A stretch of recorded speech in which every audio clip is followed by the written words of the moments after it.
Hello and good evening to you, CFC family. This is Francis Kathambana.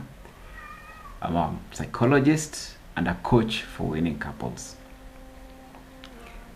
Now today, or this evening, I want us to cover an interesting topic about psycho-spiritual healing. And I'm going to talk about a bit of psychology, I'm going to talk about a bit of spiritual aspects, all of that from a psychological perspective, right? So, as we begin, let me begin by asking a question. Catholics, how do we pray? How do we start our prayers? Yeah? Remember, we start in the name of the Father, of the Son, Holy Spirit. Yeah? Good. That I want us to know that we begin with this part. Okay? Another question. How do you tell a prayerful Muslim? Now, I know this is not the right way of saying this, but if you notice that of late, we're getting more and more Muslims with a small patch over here. You know, when Muslims pray, yeah, they touch this part of the forehead to the floor.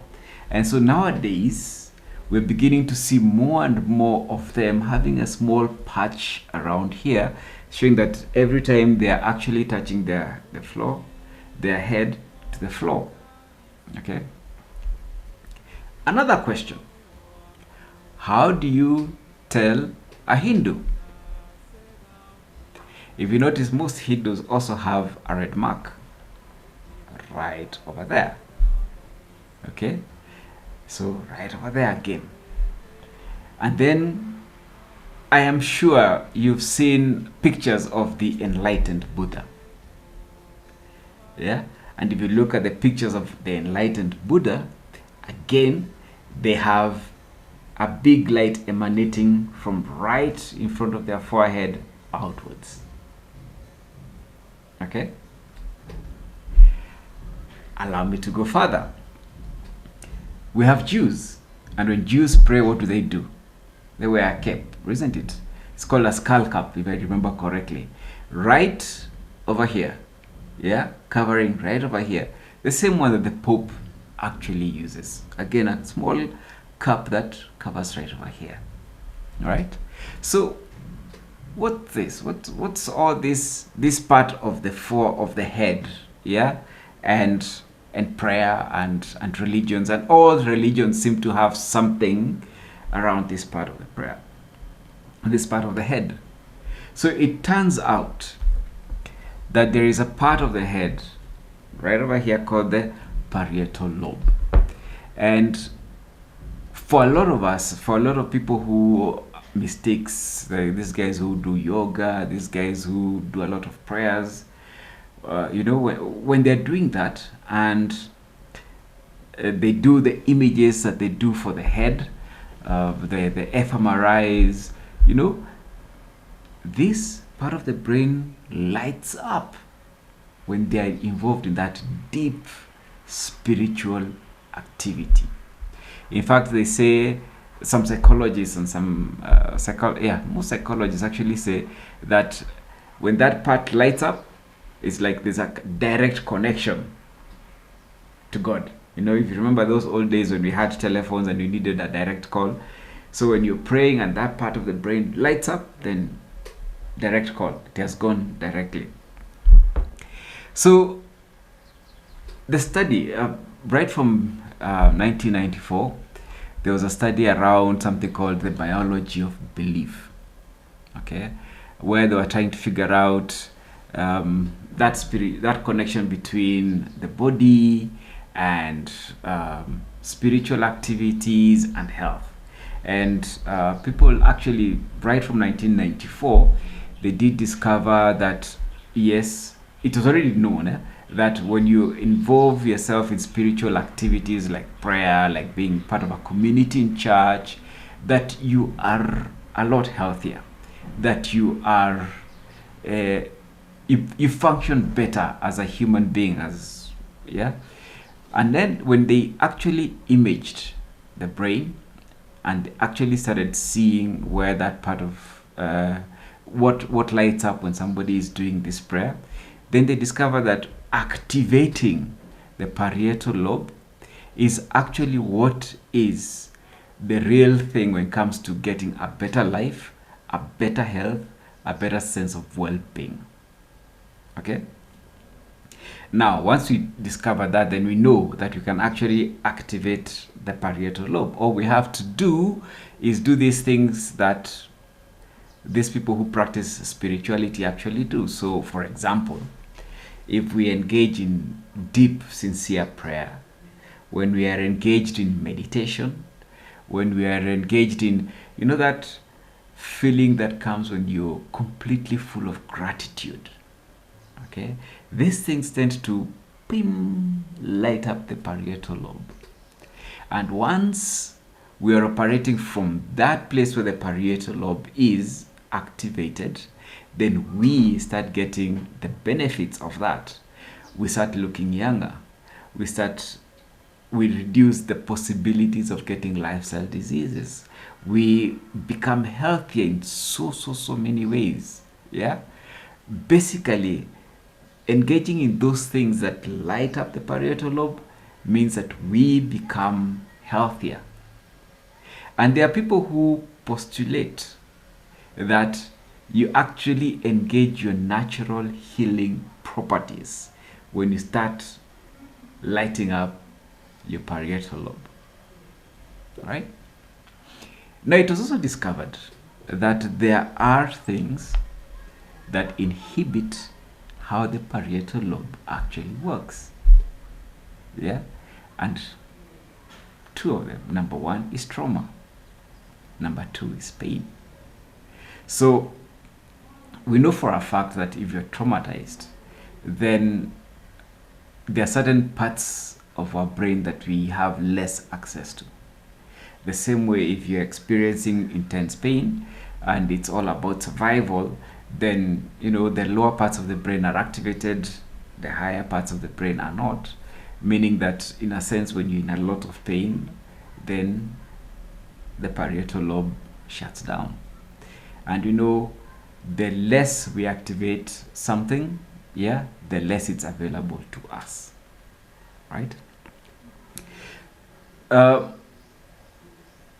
When we talk about trauma, when we talk about pain, I would like to say that to a very large extent, all of us have experienced pain as we are growing up. Being in this world that we are living in right now, we have to live with pain. We have to suffer through pain.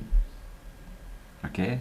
So, and this diminishes our ability to activate the parietal lobe.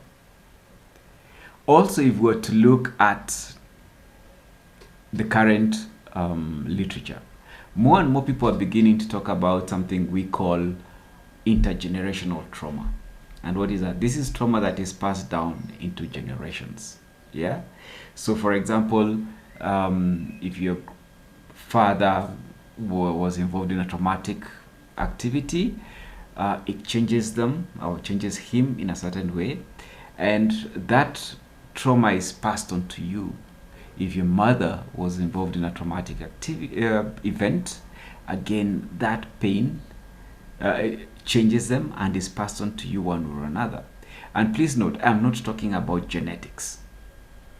I'm talking about trauma being passed on from one generation to the other. Now, we as Kenyans, we as people who've grown up in this part of the world, we are affected by trauma, and specifically the trauma around colonization. Okay? Our parents, or maybe our grandparents, our parents, all experienced trauma one way or another. The trauma of colonization. Okay? And it changed them. And what we have in us right now is the effects of that trauma, the one that they experience, coming down to us. So if you look at emerging literature, especially around intergenerational trauma, you see that there's already a lot of documented studies that people who have not had any traumatic effects, but their grandparents or even great grandparents were involved in serious traumatic events, they actually start manifesting the effects of that trauma as if they themselves were there. So the link is already established. But those are what we now call the serious documented effects. But what about for the rest of the population? We're already seeing that, for example, in places where there have been slavery, there is higher mental health issues. We have higher mental health, physiological health issues, yeah, for the people, the subsequent generations, all right? The things which are very traumatic that have been documented in the world include racism, okay, slavery, and now we're beginning to talk about colonization, yeah. Places like in South Africa, the black population seems to have higher mental health issues than the white population. If you are to look at the United States, again, yeah, populations that have higher mental health issues are the black. If we were to look at places like in Canada, what we call First Nation populations, the original people of Canada, again, because they were relocated and colonized and everything taken away from them, they have higher aspects of drug abuse, alcoholism, and with that come the effects of on their bodies. They have higher lifestyle diseases, etc. So these things are already documented. Okay, so for us, what does that mean? We, at some level or another, also have been affected by the effects that our parents and grandparents experienced during colonization. And we're living that. We portray that. If we were to see, how does that play for us? In example, we have higher depression rates currently than previous generations. We have higher ADD diagnosis coming up right now. We have higher lifestyle diseases manifesting themselves right now than in previous generations. And please note, all these are effects, are to a certain extent linked to trauma and mental health, right? What does all this then mean? It means that as the generations pass by, we are less able to activate our parietal lobe, specifically because we are already traumatized, right? And we need to be able to get back to a place where we can activate the healing properties of the parietal lobe. If we were to look at mental health conditions like depression, yeah, instead of calling it a disorder, what if we called it a coping mechanism? Yeah, because we are affected in a certain way. Then, I would love to go into that discussion, but it's a long, yeah. But as a way of coping, we learn to depress aspects of us, which in later point in life becomes depression or is diagnosed as depression. The same with ADD, yeah. We learn to cope by either diverting our attention or becoming so hyperactive, yeah, because of the stresses that we are affecting, because of the trauma that we are living through. And therefore, later on in life, we get diagnosed with attention deficit disorder with hyperactivity or without. So for us to be able to heal ourselves, we need to start activating our parietal lobe. We need to start doing those things which activate that part of the brain that will give us better health, that will give us better spiritual outcomes, if I may say so. So what are some of these things? One, generally it has to be prayer, yeah? And we have to be able to pray and pray honestly and sincerely, okay? Another thing that generally does a lot in terms of healing yeah, is praise and worship. You know how we sing, yeah, and how we let joy out, and how we build together and get with people, and we are doing what is called praise and worship. That's a very, very, very powerful way of releasing some of the pain that we have due to trauma, and activating that part of the brain that activates our inner healing abilities, and therefore we're already healing ourselves. Okay, we talk about meditation now. If I remember my catechism, prayer is a conversation with God, right? It's a conversation with God, and conversations involve speaking, where we say to God, these are the things I need, etc, etc, and listening, yeah, where we sit quietly. And again, I want to repeat that we sit quietly and let God speak to us. So when we engage in meditation, yeah, sitting quietly either with the Bible or something else, and just being in silence, yeah, again, that's a very, very powerful thing that can activate our parietal lobe, and yeah, in a sense, kickstart healing in our bodies. There is this whole talk nowadays of something called gratitude, and having the spirit of, or the living with gratitude. All right, so you go around telling people I'm grateful. You go telling yourself about what grateful thing you are. You know, it's called count your blessings in a sense. You count your blessings, all right? And with this, there's a whole other science around something we call mindfulness. Yeah, mindfulness is about being here, being knowing what it is that you're feeling currently, being able to know to name what it is that you're feeling, taking time, for example, to appreciate when somebody holds you or touches you. Yeah, like when you shake somebody's hand, yeah, is the hand warm, is it cold? Yeah, being able to be in the moment. Yeah, one of the mindful practices, for example, I encourage a lot of my clients to do is to walk on grass and just feel the grass and the ground massaging your feet.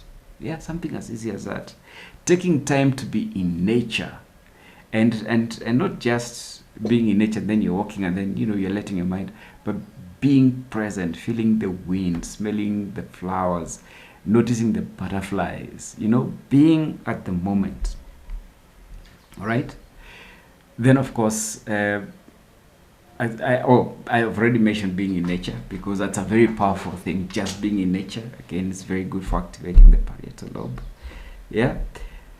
Exercise. Now we know that the most powerful antidepressant medication there is today on this earth is exercise. It cannot be, there's no other way of putting it. If the benefits of exercise were put together and put in a pill, I mean, it is the best antidepressant medication that there is. Yeah, the benefits of exercise are tremendous, from improving concentration, improving your well-being, lowering blood pressure, etc, etc, etc. So exercise. And then of course, with exercise, I like talking about stretches. You know how you stretch? Yeah, and even those of us who are here and listening to me right now, you can stretch and just feel different muscles. Yeah, tense and relax your body, and just let that feeling, that nice feeling, come out of you. Okay, another very, very simple way of beginning to activate the parietal lobe. So, can I conclude? Yeah. So we have this part of the brain called the parietal lobe, right? It is activated specifically when we engage in activities that nourish our spiritual life, our religious lives. Things like prayer, things like being grateful, things like praise and worship, right? Now, when we activate that part of the brain, we also activate healing within our body. Okay? And we need to do that by exercise, praying, meditating, and being grateful. Thank you. I'll see you another time when we can talk more about other things around mental health. Asante.